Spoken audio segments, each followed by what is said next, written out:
Howdy. Howdy.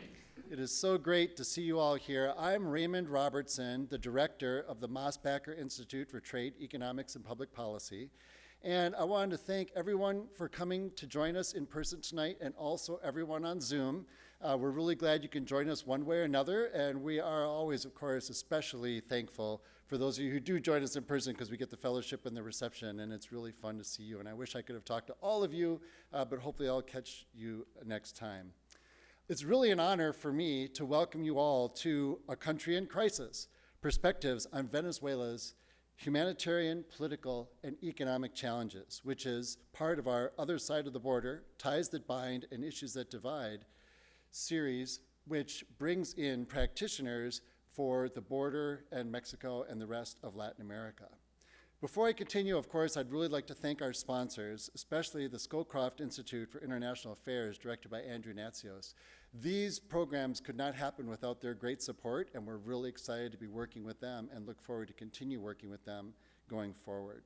I'd also like to welcome Bryan City Council Member James Edge, who's not only a friend of the Institute, but I'm really honored to call him a friend as well, who I've known for several years. And I've enjoyed many things about being at the Bush School, but getting to know people like James and others has just been really a huge plus for me. So thank you very much for your friendship and your support. Now I'd like to introduce Professor Eileen Teague, who's one of my favorite colleagues, I have to admit. She joined the International Affairs Department in the fall of 2020. Before that, she had a postdoc at Brown University's Watson Institute for International and Public Affairs. She got her PhD from Vanderbilt University in 2019, but probably most relevant for tonight, she was born in Colón, Panama, and had a lot of travel through her military family, but then she also spent a number of years from 2006 to 2014 in the Marine Corps, which I've heard her say many times, my beloved Marines. And so it's really a source of pride for her and obviously for us. She teaches some of our most popular courses in Latin American, Mexican, and basically across the border history. She's a historian. She also focuses on internationalism, the security of drugs and narcotics, addiction, and other courses related to national security. She's actually one of the most powerful forces the Bush School has to remind us about the importance of history and how history really informs the events and topics of today. It's an honor for the Mosbacher Institute to be working with Professor Eileen Teague. So thank you very much for everything you've done for setting up the speaker series. And now I'd like to welcome you up to introduce our speakers. Thank you very much.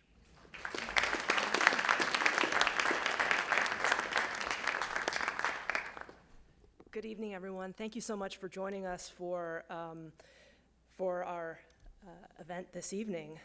I'm very much excited about all of you being here and of the Bush School's, our interest, our collective interest in and desire to learn more about Latin America and the complex relationships that the United States sometimes has with its partners there. As Raymond said, the objective of our speaker series has been to highlight practitioner and academic perspectives on the border, Mexico, and the region. That is policy execution alongside its human impacts. We architected the other side of the border to facilitate our study of Latin America here, a region that in the last 70 years has received rather mixed levels of attention from the US government. More recently, when policymakers do think about the region, they tend to focus on issues like migration, drugs, crime, and trade, maybe in that order. President Trump's second term has focused more attention on the region than any administration in nearly 3 decades, to include his first term, with more firm treatment directed toward leftist dictatorships in Cuba, Nicaragua, and Venezuela. Venezuela has made news headlines for its record outflows of migrants, struggles with organized crime and economic stagnation, and the dictatorial regime led by Nicolás Maduro. US-Venezuela relations are subject to a host of factors right now, perhaps more than ever, including President Trump's penchant for deals and his promise to deport migrants, The president also needs to satisfy his supporters who criticize accommodation with Venezuela, home to the world's largest oil reserves, while not pushing the country further into the orbit of actors like Russia and China. During his first term, President Trump adopted a strategy of sanctions against Venezuela, applying maximum pressure. Yet the strategy failed to dislodge Maduro, and sanctions only deepened Venezuela's economic woes, contributing to an even greater exodus of migrants. Maduro, like his predecessor, Hugo Chavez, has shown himself capable of withstanding US pressure. 6 years later, just after he pulled off one of Latin America's great election frauds, we've seen a second Trump administration negotiate with him over the release of detained Americans and a willingness from Venezuela to receive hundreds of thousands of its nationals being deported from the United States. Trump also designated Venezuelan crime group Tren de Aragua as a foreign terrorist organization. So what's happening in Venezuela informs several US domestic and foreign policy issues, which these are the types of questions that we love to answer here and explore further at the Bush School. The United States and Venezuela have a turbulent recent history marked by broken diplomatic relations, sanctions, and accusations of criminal activity and coup plotting, which is why we invited two experts on Venezuelan challenges to help us better understand the crisis and what US policy might look like going forward. So I'm gonna introduce and read our guest speakers, Carrie Filipetti and Alexandra Winkler, in just a second. But first, may I please invite you all to take the stage?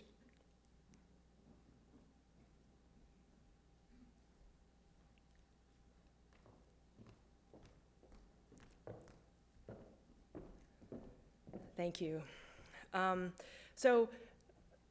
Our first speaker, Carrie Filipetti, currently serves as the executive director of the Vandenberg Coalition. Prior to this role, Carrie served as Deputy Assistant Secretary for Cuba and Venezuela in the Bureau of Western Hemisphere Affairs and the Deputy Special Representative for Venezuela at the US Department of State.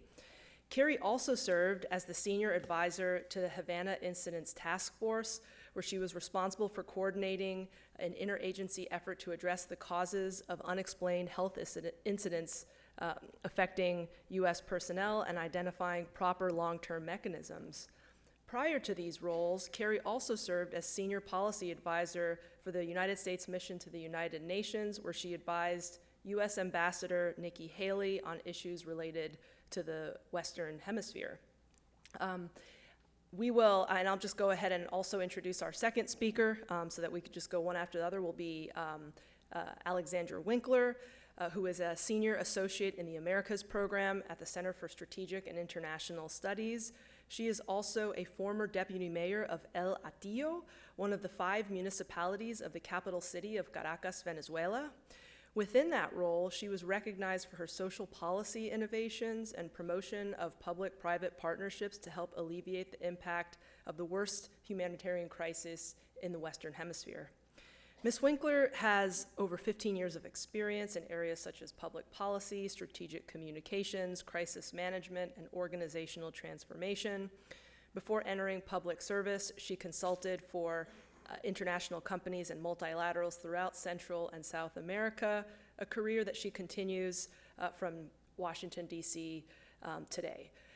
Very briefly, I just want to note that this event could not have happened without the generous support of the Mosbacher Institute. I'd like to give my gratitude to Jennifer Moore and Jackie Redding for coordinating this event, as well as to the Scowcroft Institute. So the way it's going to work in terms of format is that each of our speakers will have the floor, but we'll do more of a moderated Barbara Walters style conversation here on the stage. But each of them will speak for about 15 minutes, at which point we will transition into our moderated conversation and then open the floor for your questions. And a quick note on that, you are invited to submit questions by using your personal device to scan the QR code on the programs. I'll be tracking your questions on my device, and if you have any trouble submitting your question, there are also Bush School ambassadors who are around and can help you. So without further ado, please help me welcome to the Bush School Carrie Filipetti and Alexandra Winkler.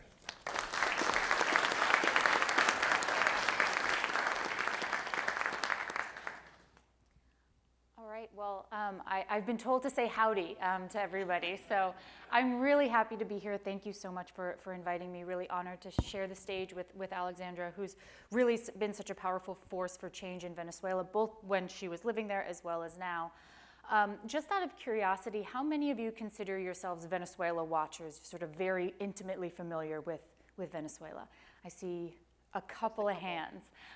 Well, I love the opportunity to speak to people who maybe know a little bit less, because it is such an important issue for the United States, for the region as a whole.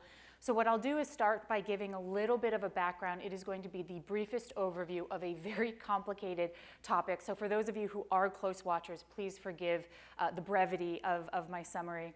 And then, since I know many of you are students, I thought it would be really valuable to share a bit about how US policy towards Venezuela has evolved from the first Trump administration to the Biden administration to the second Trump administration, essentially what worked and what didn't, the lessons that we should have learned from both, and whether we have or not is sort of up for debate.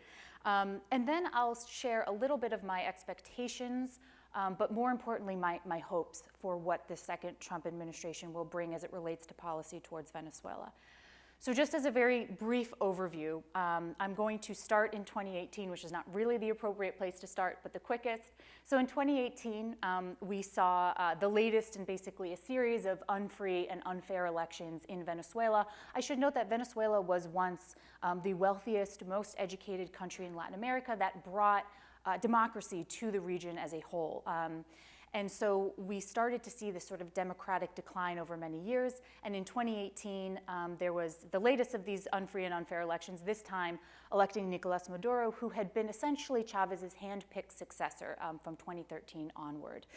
This had followed an illegal 2017 election of a fraudulent National Assembly, their form of Congress. And after the Supreme Court of Venezuela had declared the legitimately elected legislative body, the National Assembly, in contempt following 3 years of opposition protests. So this was a long time coming. You can see the continuous institutional decline within Venezuela. By 2018, this presidential election was the last straw for the people of Venezuela.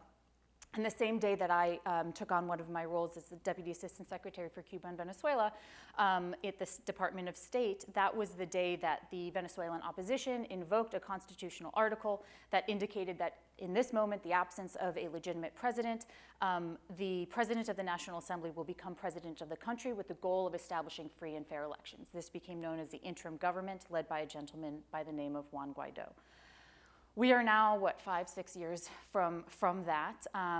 And since then, there has been yet another fraudulent series of elections, culminating most recently in the July 2024 elections for president, in which the opposition candidate who had won 92% of the primary vote was not allowed to run by the Maduro regime. Her partner, who she selected and got opposition unity behind, was also not allowed to run. And eventually, she united the opposition candidate. She united the whole opposition behind Edmundo Gonzalez, who was then proven to be elected by the Venezuelan people in July of 2024. Notwithstanding that, Maduro once again declared himself president and self-inaugurated in January of this year. So that basically catches you up on where we're at. It was actually one of the most obvious cases of political fraud that we have seen in, frankly, world history, not just Venezuela's history. So I think what's useful as we go through the Trump, Biden, and Trump policies is to ask ourselves, what can and should the United States do in situations like this? What is the US role in promoting and supporting democratic actors in countries around the world? And why does another country being in crisis, as Venezuela is, and as is the title of this presentation, why does that actually matter to the United States? So I'll start with a brief history of Trump. And again, I'm glossing over a lot here, so, but I'll do my best. This strategy in the Trump administration is often called the strategy of maximum pressure. It's a bit of a misnomer. We did, in fact, use maximum pressure, and by that we meant the use of regular sanctions, sectoral sanctions against full sectors of the Venezuelan economy, gold, oil, the financial sector. But the policy's goal was not maximum pressure. The policy's goal was a political settlement, a peaceful agreement towards a democratic transition, and maximum pressure, which included sanctions, was one of many pillars upon which that was built. The other pillars included internal pressure, so this was helping support mobilization within Venezuela, supporting the interim government, humanitarian assistance, access to resources, and so on, as well as external pressure, including multilateral agreements, partnerships with other institutions around the world. This enabled us to support something called the Fact-Finding Mission in the United Nations, which has been a hugely helpful body that has shown that there is evidence of crimes against humanity being regularly committed within Venezuela. So the overarching assumption underpinning the Trump administration's policy towards Venezuela was basically, number one, use sanctions relief as a reward for good behavior by the regime. And there was never good behavior, so we didn't use sanctions relief. And then the second was that democracy is like sort of like being pregnant. You either are or you aren't. There's no like more free and more fair elections. There's just free and fair. It's either a free and fair election or it isn't. And those assumptions are going to come into play as we talk about the Biden administration's approach. So the question is, you rightly pointed out that our policy did not achieve its intended objection, which was to get a political negotiation. So why didn't it work? And I think I'm sort of like the rare exception in DC where I will freely admit failure, because I think it's helpful, especially for students, to sort of learn lessons that could help in other situations. One is there was a lot of, if I were Maduro, this is how I would react.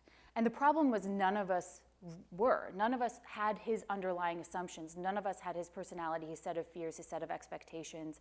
And so we were putting ourselves as Americans with our rationality, with our approach into the position of another leader who did not share those same assumptions. It doesn't mean he's not a rational actor. It just means the rationality that's functioning for him is slightly different than for us. And so there wasn't enough attention paid to what does the regime itself fear. And there was too much attention, I think, paid to how can we make sure that like America is, beating the drum of strength. The second thing is our strategy did rely on building a network of support. We had 60 countries recognizing Guaido. We created something called the Rio Treaty, which was an international it was invoking the International Mutual Defense Pact of the Americas. But often we had the US go at it alone. And that was partially because we had a huge problem with, you'll be shocked to hear this, rhetoric. We, in the Trump administration, would often say things like, if Maduro doesn't leave power, then maybe, we'll send in the US Marines, we'll send in you. And the reality was that was not ever something that the United States was going to do in the first Trump administration. But President Trump did not want to remove options from the table because he felt it would affect his negotiating abilities. But what this means is the message that we use to scare our adversaries is the same message that our allies hear. And so when they heard that, they were terrified to participate in anything with the United States because they thought we would just use that as grounds to invade. And so whereas we saw foreign policy as basically a highway, where at the end of the highway, the final outcome is the kinetic option. And everything else, economic sanctions, asset freezes, diplomatic pressure, those are all off-ramps to pull us away from kinetic options. The Europeans, because of our rhetoric, panicked and thought that all of those other options were actually us stepping on the accelerator. And that made them much less likely to support us. So understanding that sort of mixed messaging is really important. The other lesson that we learned is timing is really challenging because in a democratic system like ours, you can't control everybody. We had been pushing forward a framework to express when we would remove sanctions in exchange for what behaviors by the Maduro regime. It was a really incredible piece of work by our foreign and civil service officers. It was deployed literally the day after the Justice Department indicted Maduro. there was nothing we could do. We, as the State Department, cannot tell justice not to deploy an indictment, but it did affect our foreign policy going forward. And then lastly, I would say maximum pressure is really important, but it needs maximum support for the people of Venezuela. That's not just rhetorical support, that's making sure that they have the ability to really mobilize, particularly in a country with the kind of surveillance that we see in Venezuela. I've already spent too much time on Trump 1, so I'm going to really run through Biden and Trump 2. So basically, maximum pressure didn't achieve the goals that we ultimately had set for it, the end goals that we ultimately set for it. I do think it helped create some more space for the Democratic opposition. So what are the ways in which Biden changed? Well, on the one hand, there was bipartisan agreement on the general approach, which was we want to see a political solution. Thank you. But there were two key differences. Number one, whereas Trump, as I said, wanted to remove sanctions to reward a change in behavior, President Biden wanted to remove sanctions to induce a change in behavior. That's a very, very different strategy. And we saw that play out a number of times during his administration. Whereas Trump believed that elections could only be free and fair, Biden believed that they could be more free and more fair, and that was a step in the right direction, and eventually that would create the space for incremental change that could lead us to democracy. Both of these assumptions could be true. Both of them have worked in other countries, so the question is what works as it relates to Venezuela. The other thing that I will say is some of this was based on a philosophical difference between the two, but a huge amount of it was also just based on the fact that we had a whole new reality, right? Foreign policy doesn't operate in a vacuum. And at the same time that we got the Biden administration, we saw that the interim government stopped functioning. They no longer wanted to operate an interim government. We saw the Russian invasion of Ukraine, which affected global oil prices, which obviously has a role to play in Venezuela. And new elections within the region brought in leaders that were more personally accommodating to Maduro. So all of those things had an influence on our policy. So then the question is, why didn't that work? Why didn't more of the engagement strategy work? What are the lessons that we learned? Well, number one is we need absolute clarity on our expectations. There were many moments during the Biden administration where we would say things like, we want to see more of this. We want to see you begin to release political prisoners. So what would they do? They would release 1 to 5 political prisoners. They would say that they achieved what we asked them to do, and we really didn't have a leg to stand on because we weren't clear on what we actually meant by what our expectations were. We also didn't do a good job of what I call preparing a plan B. That is, we were way too responsive, and even though we knew that the 2024 election was going to be fraudulent, that Maduro was going to try to steal it, notwithstanding the incredible efforts of the Venezuelan people, we didn't develop a clear plan B as to what exactly we would deploy on that day the moment it was stolen to show that we were serious. And as a result, there were actually a lot of sanctions relief that we allowed to continue even after that election, which he then interpreted as us not taking it seriously. So now in terms of Trump 2, I'll just very quickly say one thing on that and then what my hopes are. I do have additional lessons for those of you who are interested, but I'm going to hold off on those. So Trump 2. The thing to know about Trump 2 is it is not Trump 1. I think everybody understands that. But it is very different. Personnel is different within Trump 2. There are people who are much more accommodating towards trying to get U.S. businesses operating in Venezuela. That is going to influence President Trump. You also have people like Secretary Rubio, who is very hardline on Venezuela and very anti-dictatorship. So you're going to see some back and forth as those two positions kind of battle it out.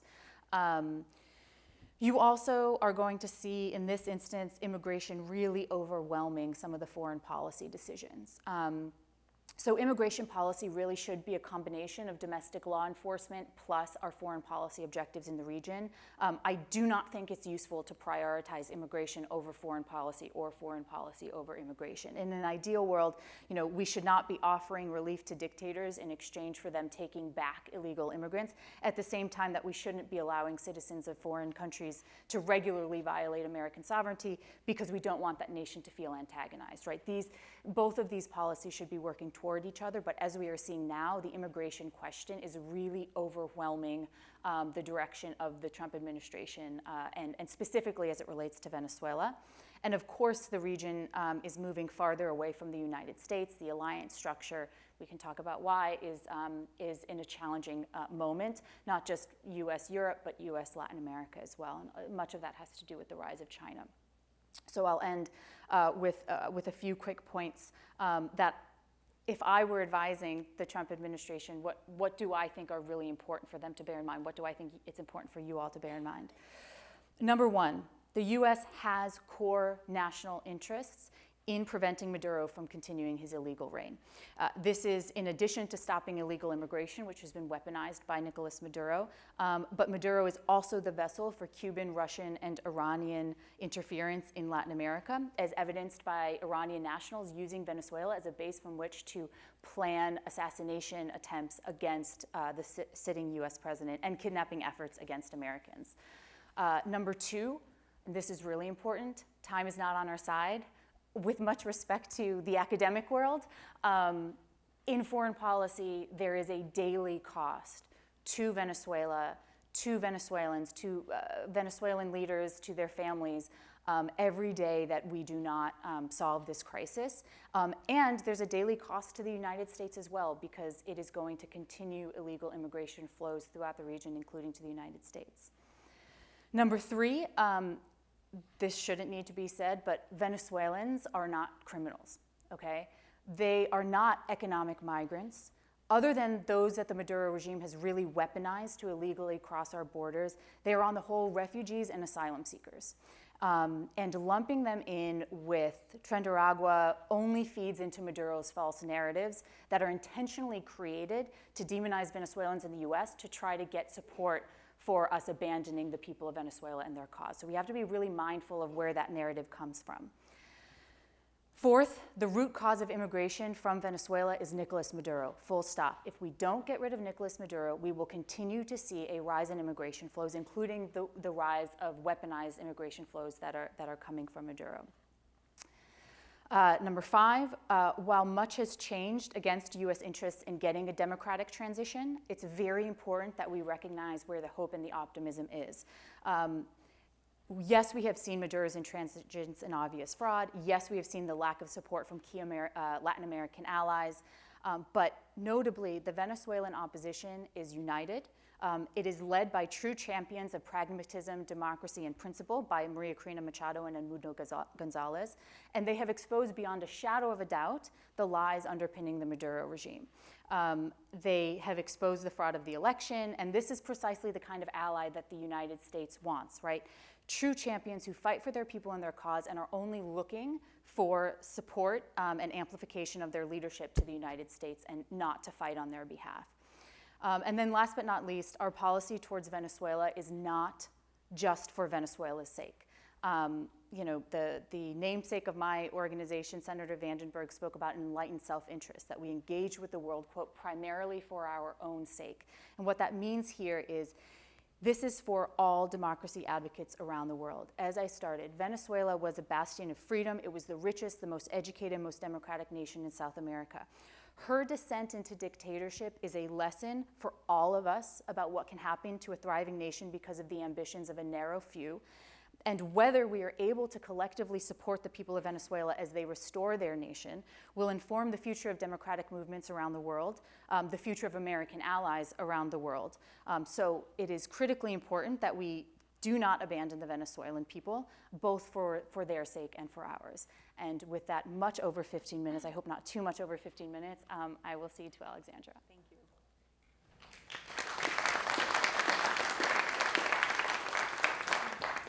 I understand I also have to start with howdy, right? That's what I was advised before I came. Thank you to the university, to the Bush School, to the Mosbacher Institute, to Dr. Teague for caring about Venezuela. To Carrie, she talks about all the things she could have done differently in the past administration, and she's been such an incredible partner for all the freedom fighting for Venezuela. So it's a privilege for me to be in this panel with her today.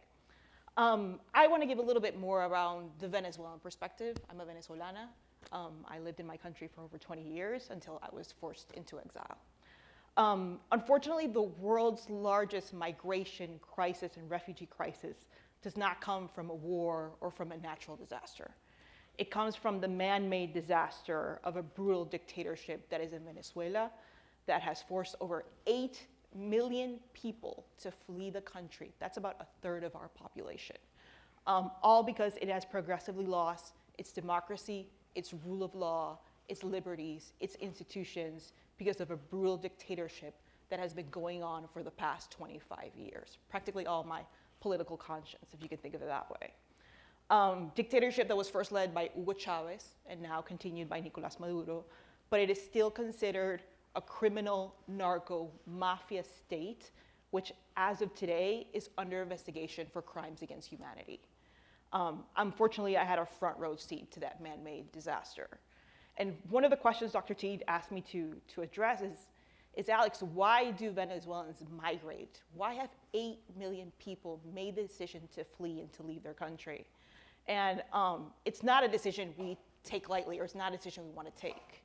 It's because this dictatorship has caused insecurity, violence, corruption, human rights violations, political persecution, censorship, and it also has generated one of the worst humanitarian crises in the Western Hemisphere because of shortages of food, of lack of medicine, of collapses of basic services like water and electricity, and astronomical inflation. Just to give you a couple of stats, 1 in 3 Venezuelans are facing food insecurity as of today. Minimum wage in Venezuela, I checked yesterday, is $2. 80% of the population in Venezuela have problems accessing running water and electricity, including my parents who are probably watching me from afar. It's a man-made disaster that has forced so many people to leave that our numbers are bigger than Syria and Ukraine. And Venezuelan migrants are desperate to flee and to leave the country, even if it means leaving by foot, to travel to Colombia, to Peru, to Ecuador, to Argentina, to Chile, to Mexico, to the United States. Just to put that into perspective, if someone decides to leave to Mexico City from Cúcuta, which is the border city between Colombia and Venezuela, that's about a 2,000-mile journey by foot. That's the same distance between Washington, D.C. and Phoenix. So imagine what that person has to go through to take the decision, I'm going to walk from the East Coast to the West Coast in search of better opportunities. Or what does a mother with kids in arms have the necessity to jump on a fish boat to get to Trinidad and Tobago to also get to those better opportunities? It's just a tragedy that Venezuelans are facing on a daily basis. In 2023, more than 300,000 people crossed the Darien Gap.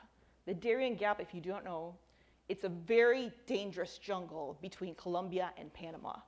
And it takes migrants at least 10 days to cross.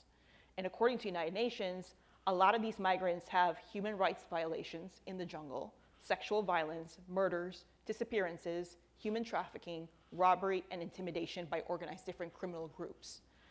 Despite all of those dangerous conditions that I just described, 1 in 5 of those migrants were Venezuelan children.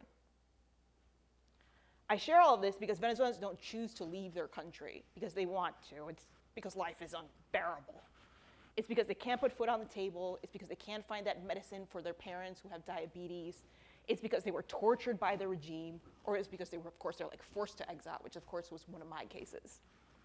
I fled Venezuela in 2018 because the regime considered me an enemy of the state. That's what they told my mother, a terrorist.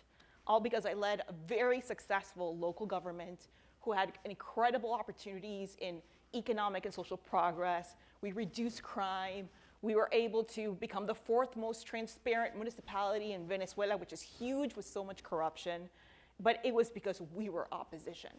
And if you are opposition in Venezuela, you are in jail, you are in hiding, like Maria Corina Machado, you are in exile, like me, or you're dead, most basically. So Venezuelans leave with no choice. They leave against their will.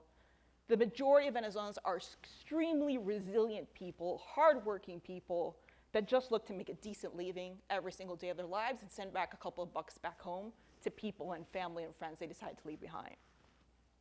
Despite the current political narrative in the United States, I think it's important to establish, and Carrie said it and I appreciate it, Venezuelans are not criminals.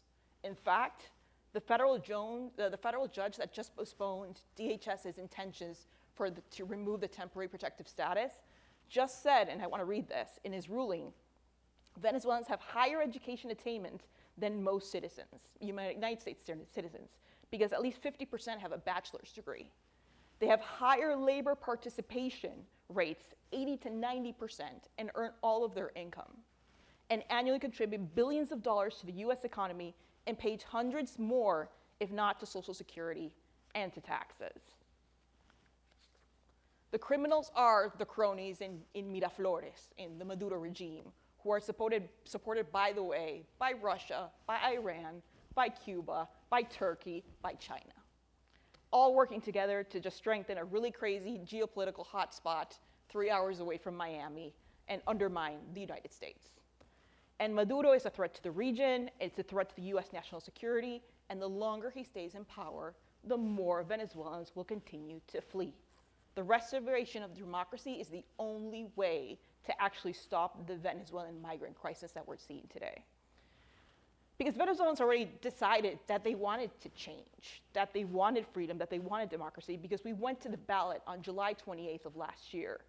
And we elected our new president, Edmundo González Urrutia, in partnership with María Corina Machado, with 70% of the vote.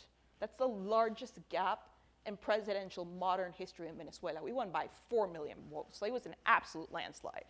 And I want to talk about the election because it was such a heroic crusade.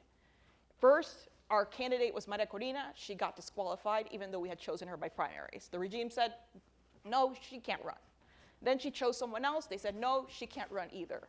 Then they chose Edmundo González, who was a retired diplomat, who served back in the 80s and the 90s, virtually unknown to the public 100 days before, and the government said, okay, yeah, the grandpa can run if he wants to run. So instead of giving up, we decided to unite ourselves with Edmundo González. We had zero media coverage in Venezuela. There was no radio, there's no TV. That's all controlled by the government. People just use WhatsApp or chats to share information, to coordinate some political campaigns and rallies. María Corina Machado was banned from flying through Venezuela. So imagine a US president-elect candidate wants to go from Washington, D.C. to California. You can't take a plane. You had to arrive by a car, or I saw her arrive by canoes to different communities, arrive by horses. She persisted no matter what. Over 120 people in their campaign team got arrested because they were just affiliated with her and with Edmundo González. And I think one of the most important things, 4.5 million Venezuelans abroad who are eligible to vote were illegally barred from voting. So if we would have had the opportunity to vote, that 4 million gap of votes would have been much bigger. Now, the most powerful act of resistance came after the vote, when 1 million Venezuelans decided to mobilize themselves as poll watchers and volunteers, and they were able to secure 85% of the tallies of what we call las actas, that proved that Edmundo González would be elected president, because we knew that Maduro was going to autoproclaim himself a couple of hours afterwards. And we used an amazing digital strategy. I all encourage you to go to online if you want to see it right now, resultadosconvenezuela.com. There you can see 85% of the voting tallies that give 70% of the win to Edmundo González Urrutia. And that has led us to explain to everyone, governments, parliaments, experts, academia, we won and we have the proof to show it. How did Maduro respond? Brutal repression.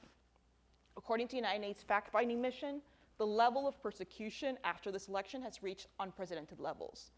Actually, the Inter-American Commission of Human Rights said that Venezuelans are living under a state of terrorism. And you might ask yourselves why. After the election, Maduro decided to incarcerate 2,000 people, including women and children. At least 34 people were killed by the regime in protests. 4 prisoners died in their custody. Women have been subjected to sexual violence. Minors have been brutally tortured and electrocuted. This persecution has also forced our president, Edmundo González, to flee, and María Corina Machado now today is in a safe house. You're probably asking yourselves, okay, what's gonna happen next? I think, despite all of these obstacles that I've just gone through, Venezuelans are super resilient and they're still very hopeful.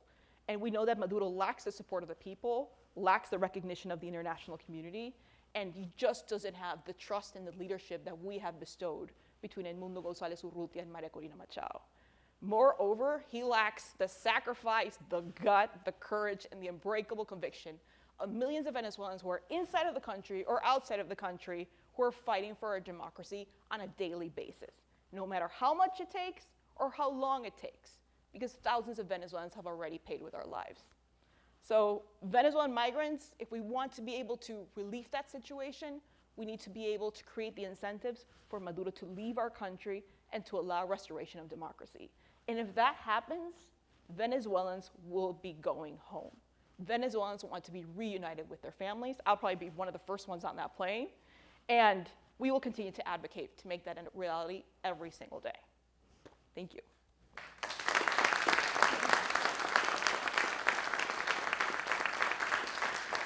I see questions coming in. Please continue to send them. I'm going through them here, but I see a lot of the initial questions have revolved around what would happen on day one of post-Maduro regime. And I'd like to ask you all to both comment on this. Specifically, how would a new government under an Edmundo Gonzalez or Maria Corina Machado tackle the issues of what's sort of at the top of the list of things that they want to address on day one? From your perspective, Alex, you're working with the opposition. I mean, what is the strategy looking like going forward? And Carrie, what should people that are policymakers in the United States be planning for, sort of on a day one post-Maduro regime, if we can hope that might happen? So there's a lot to cover when it comes to Venezuela. You have to start from fixing the oil industry, to fixing water and electricity companies, to fixing basic services, the economy, inflation, devaluation of the coin. Bolivar doesn't exist anymore. The Venezuelan economy is in dollars today, ironically. But I do think that one of the first things that would need to be tackled would be to regain control over the territory. Today, Venezuela is flooded with organized crime and different criminal illegal organizations, including ELN, FARC, Hezbollah, and has major foreign presence of Russia, of China, of Cuba, of Iran, et cetera, et cetera. So regaining control of the territory, Dr. Teague, I would probably say is probably one of the most important priorities, but it's also probably going to be one of those priorities that will need the most cooperation from the international community. Because enable to regain control and power over our territory would allow us to do an orderly transition and would allow us to have much more stability going forward. So I would say definitely restoring that order. And second, making sure that, and that's something Maria Corina has said many times, she wants to make sure that Venezuela is known as the new energy hub of the Americas. She wants to open markets. She wants to allow for private investment. She wants to allow for security investment, because today people invest in Venezuela with no rule of law or with no justice to be able to back you out. So I think also creating Venezuela an energy hub of the Americas is going to be an important priority for the future. Can I ask a quick follow-up question, and then I want to give Carrie the floor. You said when we were talking to my undergraduate class today, you said that if Venezuela could ask the United States for one thing, sort of on day one of a post-Maduro regime, it would be for military assistance, given the fact that there's so many rogue actors that are operating in Venezuela right now, as you both mentioned, from Hezbollah, from Cuban agents, China, et cetera. What might that military support look like? I mean, I think it's definitely first capacity building and reinstitutionalizing the military. Today, the military is part of the drug trafficking dynamic of the Maduro regime. It's part of the narco-mafia criminal state. The military, the reason why after the election, Maduro did not leave power is because the military didn't do anything about it. Unfortunately, the military did not stand with the Venezuelan people. They stood with Maduro. So I think reinstitutionalizing the military with all that technical cooperation, technical assistance, capacity building, and bringing that, making the military more about an institution than an ideological political player on the ground is going to be an important step. Yeah, in terms of how the United States can best support Venezuela in a day after scenario. So this is something that the U.S. government is continuously planning. As I mentioned, there's a tendency to focus on just being responsive to all of the crises that come up, but there are always players within government who are thinking through what are the 5 different types of scenarios that we could see, what are the ways in which, who are the people we need to send on the ground. In the first Trump administration, we had it planned down to who are the Americans that are on the plane, the first plane going to Venezuela. I mean, that level of granularity. There's a few things that I think are really important for how we can most be supportive. Number one is working on, diplomatic rallying and protection of the people of Venezuela as they are engaged in the efforts to re-democratize. There are going to be actors both within the country and outside that are going to do everything they can to try to push them in the wrong direction, to confuse things, spread disinformation. So that's one key thing is the messaging, so that we make sure that we are sort of like controlling the narrative. The second is capacity building, making sure that we are helping to support the sort of recreating institutions within Venezuela aligned with their constitution, making sure that we have a strategy for regenerating oil revenue, because one of the things that is going to be so important, as we're seeing even today, there's a lot of concern about how many US dollars are going to support other countries around the world.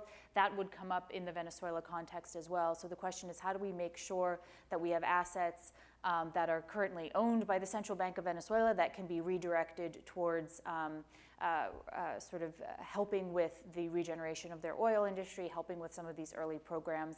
That's going to be critically important as well. And then also, really finding ways to assist civil society, right? So a democracy is vibrant only because of the civil society actors. This is going to be a challenge in today's political environment, where a lot of the institutions in the United States that would have traditionally supported civil society came out of programming run primarily by groups like National Endowment for Democracy, USAID, IRI. So obviously, where that support and funding comes from is going to be an important question for the U.S. to consider as well. Can you all comment from your own kind of experiences, perspectives, Venezuela's current relationship with China? We have a couple of questions that have come up in there in terms of questions of Venezuelan debt to China, restricting their economic and political autonomy.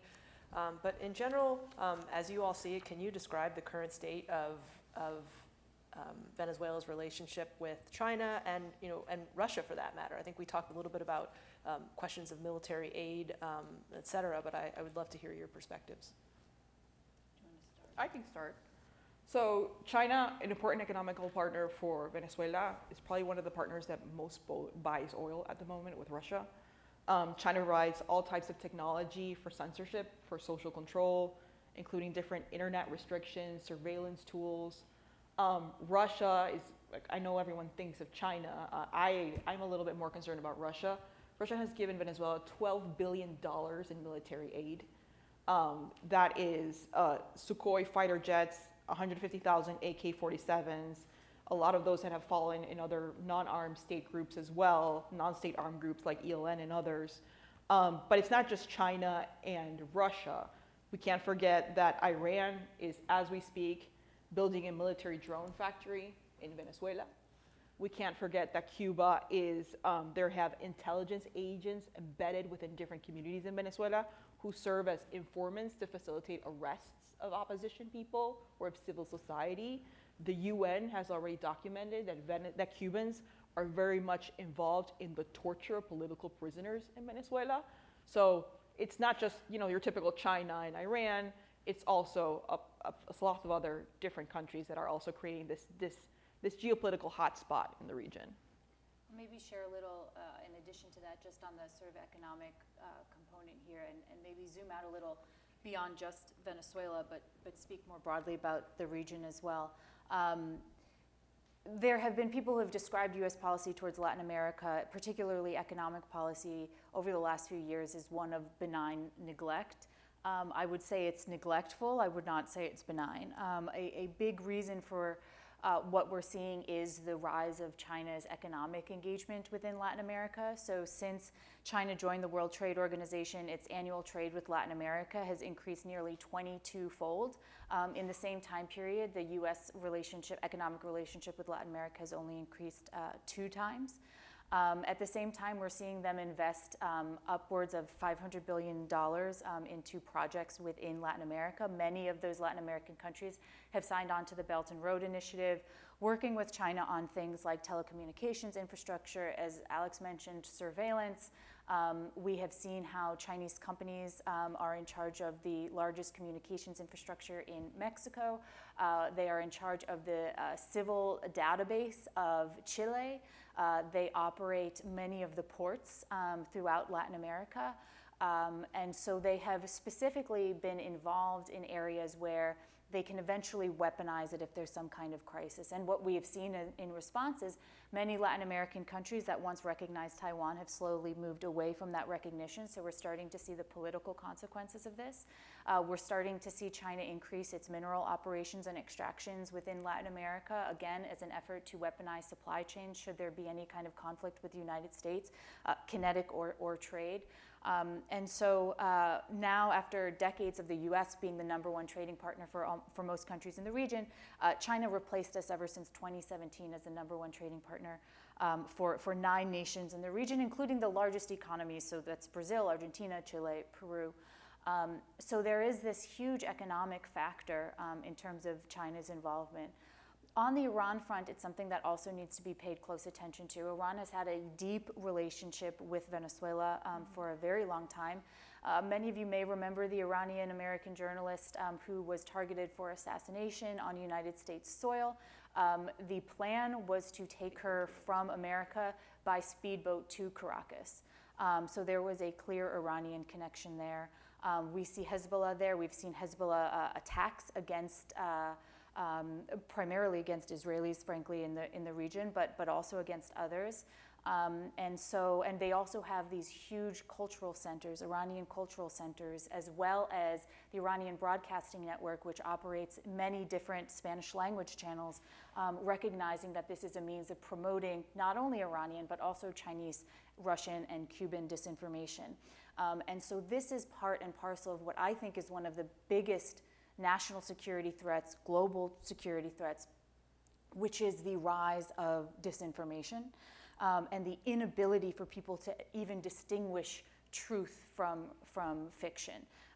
We see it all over. We see it many times in the United States. It's certainly pervasive in Latin America, and a huge amount of that, if you trace it back, there's this really cool program out of the German Marshall Fund. I hope it's out of the German Marshall Fund. I'm pretty sure it is, called Hamilton 2.0, which basically traces disinformation back to Russian, Chinese, and Iranian sources. And many of those are Spanish language sources because they recognize, how many people speak Spanish. And there are so many expats from the Middle East, for example, that are living in Latin America, and that is their sort of natural audience that they're trying to gin up support among. Yeah. A few students or a few questions I've received have to do with El Salvador's policy of harboring deported Venezuelan nationals and what the future of this policy could look like. I wonder if you all could comment a little bit on how you're seeing these developments occurring, especially as Maduro is at times not agreeing, but then also agreeing then to accept deported migrants. I mean, how is the situation with migrants in El Salvador? I mean, how is that sort of being seen from the perspective of regional politics, and what are we likely to see sort of in the coming months with respect to these deported migrants, whether it's to El Salvador, Guantanamo, or back to Venezuela? Well, I think the way that I would answer that is I can't say what we're going to see. I really have no idea, unfortunately, because as I said, Trump 1 and Trump 2 are very different. In terms of the El Salvador connection, I would put it this way. The United States has every right and every interest in making sure that we are deporting illegal immigrants who pose a threat to the United States and against whom we have evidence are direct members of Tren de Aragua, particularly since it was declared a foreign terrorist organization, which I think was the correct action to declare it a foreign terrorist organization. I do not actually know of many precedents of deporting people to another country and deporting them to a prison. And my deep concern is that there is evidence, including acknowledged by the US administration, that not everybody who was deported actually has clear ties to Nicaragua. And in fact, there is some reporting that people were sent to the prison in El Salvador for the crime of being Venezuelan. And I say that very directly because essentially what was said when the judge said, what is your evidence for them being a member of this gang? They said the fact that we don't, an ICE officer is quoted as saying, the fact that we don't have evidence that they're a member of this gang just means they're even more dangerous because it means that they're a terrorist and they've been able to operate under the radar. I mean, imagine what that's saying about the people that Alex just described and the people who have come here. Now, I'm, as I said, very much in favor of deporting people who are gang members, but we do need to make sure that they're gang members, and having a tattoo of your son's name across your chest does not make you a gang member. Having a tattoo in general doesn't make you a gang member. If it did, we would be deporting Pete Hegseth because he has tattoos all over the place. We would be deporting 36% of the US military who has tattoos. So we have to be very careful about this. And it's not just an issue of Venezuela policy. This is an issue of sort of rule of law in the United States as well. So my hope is that anybody that they deport, that there needs to be a certain grounds for that deportation. If they're deported, they need to be deported back to the country that they came from, which is the traditional way of doing it. We should not be deporting people to prisons. What we need to do is hold Maduro responsible for the weaponization for Nicaragua. We know that he has command and control over it. And so every time there is a violent act against America by one of these gang members, and there's been far too much of it, we need to make sure that we hold that gang member accountable, but also Nicolas Maduro. And the way you do that is by using this great new tool of them being a foreign terrorist organization to designate Venezuela and Nicolas Maduro as a state sponsor of terrorism.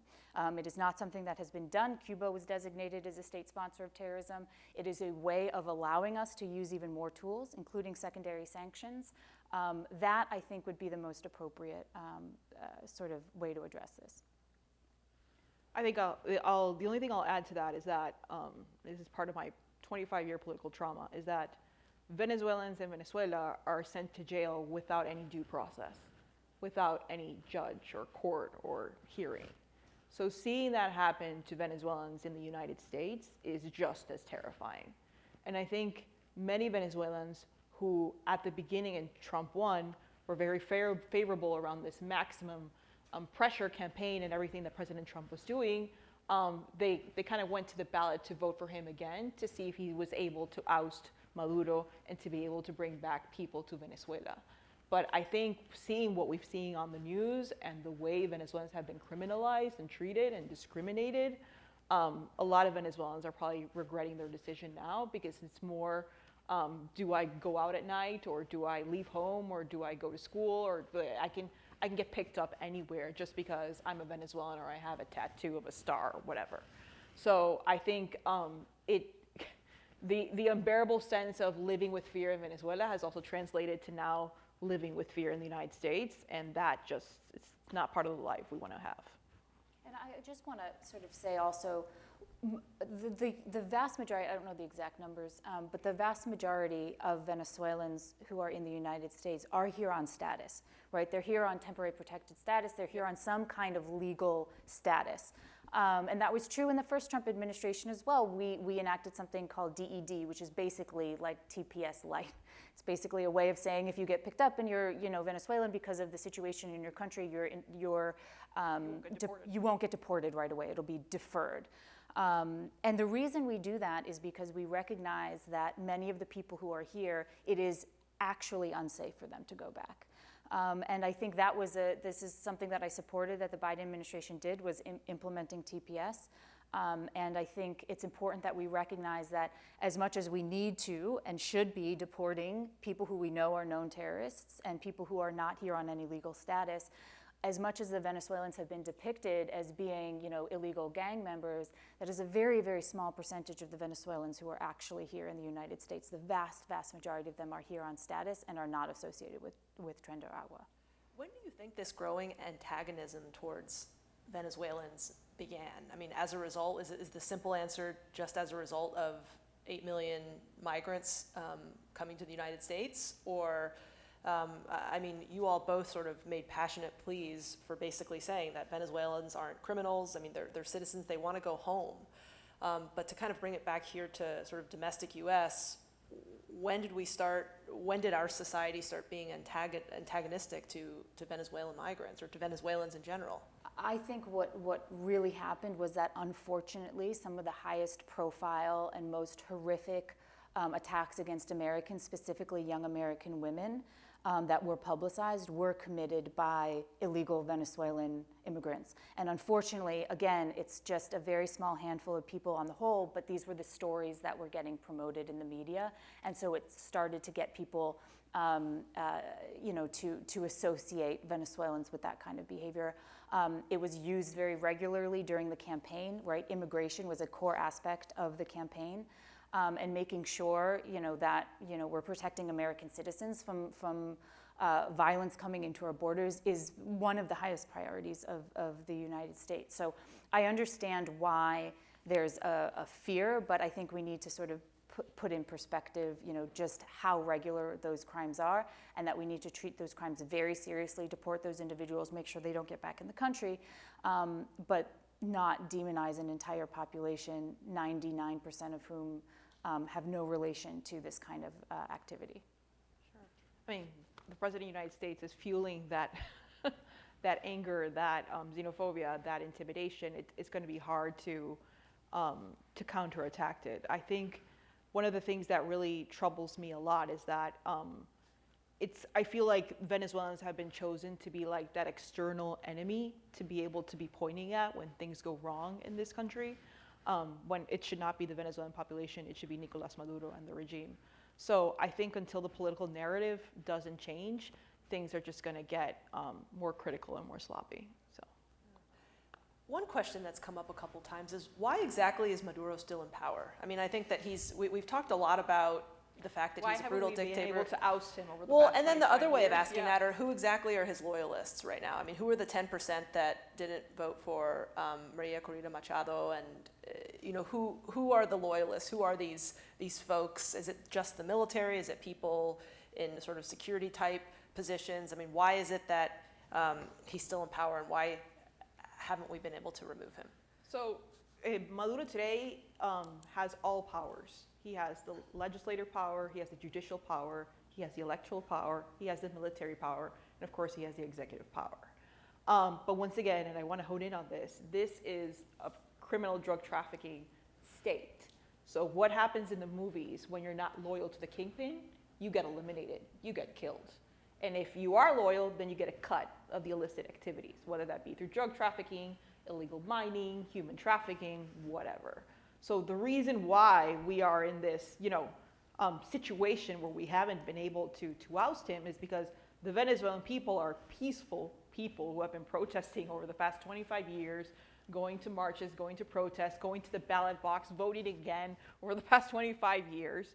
And we do not have arms. We do not have guns. We are a civil society. We are a peaceful, society. So the fact that we have not been able to oust them is that we don't have the resources to do so. And that's why sometimes, even though this is a fight of Venezuelans, and this will be led by Venezuelans, and the freedom fight will be demanded by us, we also sometimes look to the international community with a little flags like, hey, we're here. Is there anything you can do to help, or anything you can do to create incentives for them to leave, or create incentives for the military to say, I'm not going to continue backing this guy, we're going to come back to Venezuelan people. So I think today, those are the incentives that are needed in order for him to leave. And we were just discussing this before with the previous class group. I mean, for Venezuelans, it's not even about justice anymore. Like, if he wants to go and live in an island with all the money he stole, go ahead. Just let me go back home. I mean, it's that easy. Let us go back home, let us be in peace, and let us continue our life in democracy. So we're ready for anything. Yeah, I would say sort of a weird analogy, but the descent into dictatorship is sort of like falling asleep, right? It happens like very slowly and then all at once. And that's what happened in Venezuela, right? The stealing of these last presidential elections took place after years and years of Chavez, expropriating and nationalizing all of the industry and getting rid of all of his critics and reforming the promotional structure of the military in order to promote loyalists. It came after China, Russia, Cuba started embedding their personnel into the Presidential Honor Guard and into the military units to look for disloyalty. It came after the takeover of the Supreme Court by Maduro regime loyalists. It came after the declaration of their National Assembly being in contempt and therefore not being able to legislate.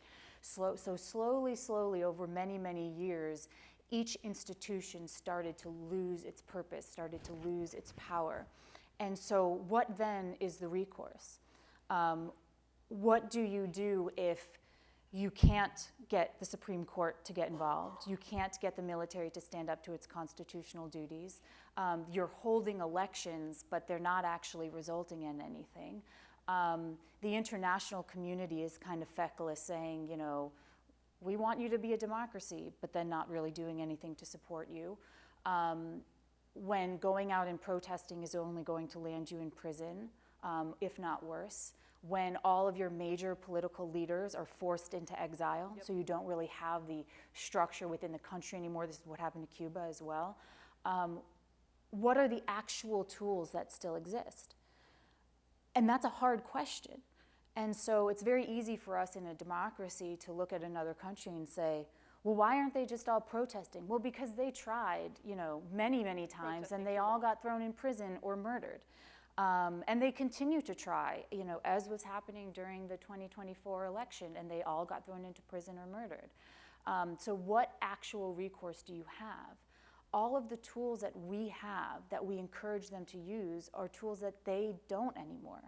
And so it's really challenging, and there's no real way to threaten them, because if we say, okay, we'll sanction you to oblivion, fine. Maduro can just say to those guys, fine, you'll be sanctioned by the US, okay.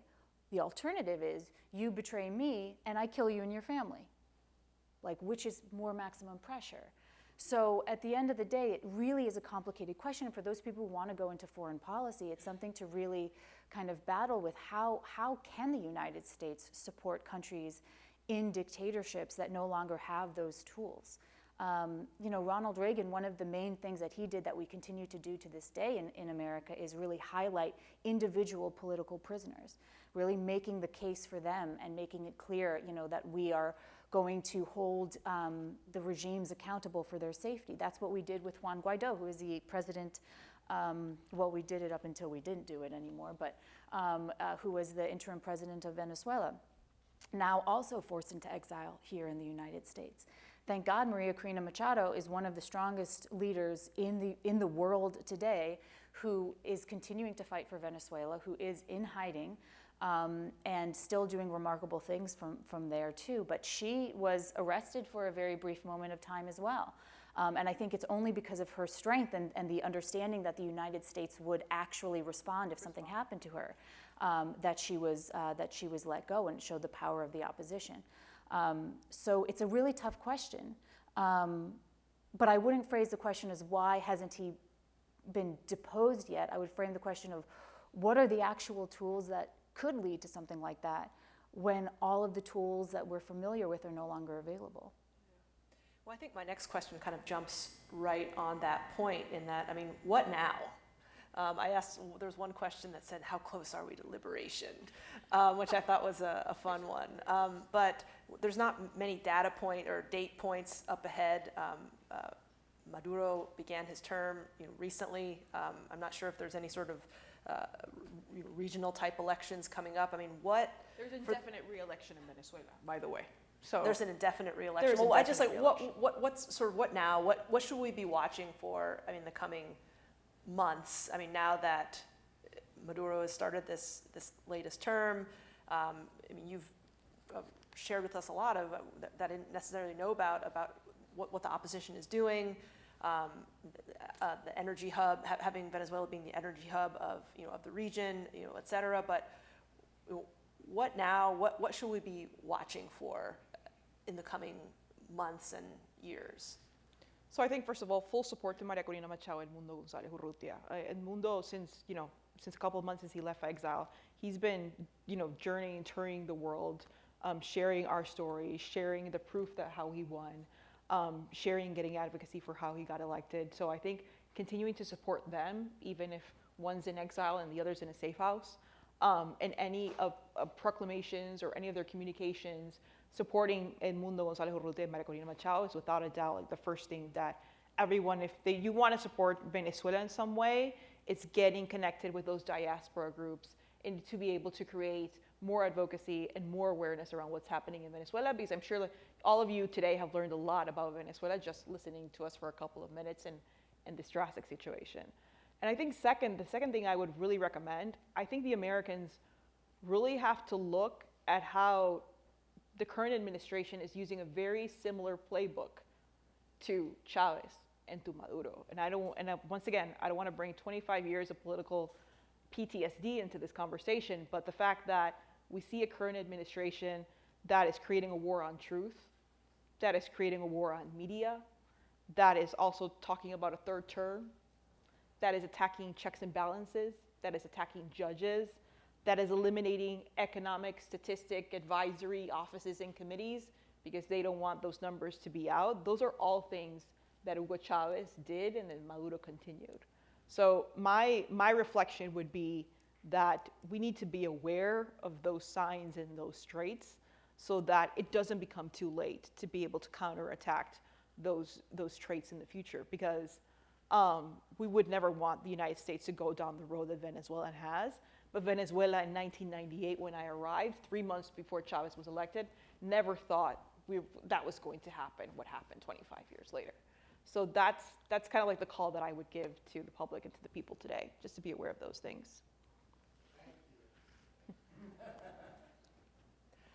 So a quick follow-up question that's somewhat related, Carrie. I mean, is there anything that you think that the Trump administration can do now, like the second Trump administration, that would make a difference? I mean, I know that there's a lot of hypocrisy in some of what we want to see in Venezuela when we kind of juxtapose it with what's going on at home, as you said very well, Alex.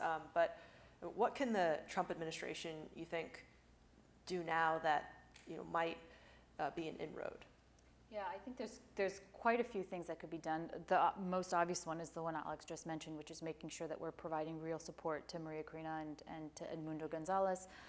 Again, that's not just rhetorical support. I mean, what I mean by support is, in order for an opposition to actually function, to mobilize, and so on, and much of this was supported also by programs like USAID and others that were helping to make sure that people around the world had the ability to kind of mobilize and learn how to engage with civil society. I do think we need to continue to promote some of those programs to make sure that they have access to those resources. I think we need to re-enter into maximum pressure, but encourage also maximum support. So giving the ability for them to be much more operational, finding ways that we can help MCM in whatever, that's what we call Maria Corina, by the way, sorry, in her objectives. I think in terms of maximum pressure, we absolutely need to designate Maduro as a state sponsor of terrorism. I think that is really important. We need to call his bluff on Tren de Aragua and hold him accountable for all of those things. You hear the Trump administration speak about holding Iran accountable for the actions of its proxies, Hamas, Hezbollah, the Houthis. So too should Maduro be held responsible for the actions of his proxies, which is Tren de Aragua. So I think that is very important. And so, I think, and obviously the demonization of Venezuelans needs to stop within this country. I think we need to re-enter into some of the multilateral agreements that we initially had. We have a much more complicated scenario. The leadership of the Organization of American States, I'm not optimistic about, I'll just say that. And I think a lot of this requires strong leadership, particularly from the Latin America left. I think it's really important that as many of them as possible can unite against Maduro. Will be much more important in isolating him than the U.S. and Canada and Lithuania. Although I'm very pro Lithuania, but I think it will just mean more to Maduro. So I think there's a lot of things that are still available. And one thing that I'm very excited about is, Secretary Rubio, NSA Waltz, President Trump, Special Envoy Mauricio Claver-Carrón, Deputy Secretary of State Chris Landau. They are excellent. They are very, very interested in making sure that that there's a change in Venezuela. And so I think we have some really fabulous leadership that we can rely on, who have the right instincts on this particular question. Awesome. Well, thank you so much for your insights, Alexandra and Carrie, and thank you to all of you for joining us tonight and for your excellent questions. We will see you again at our next event, and thank you so much for coming out. Have a good night.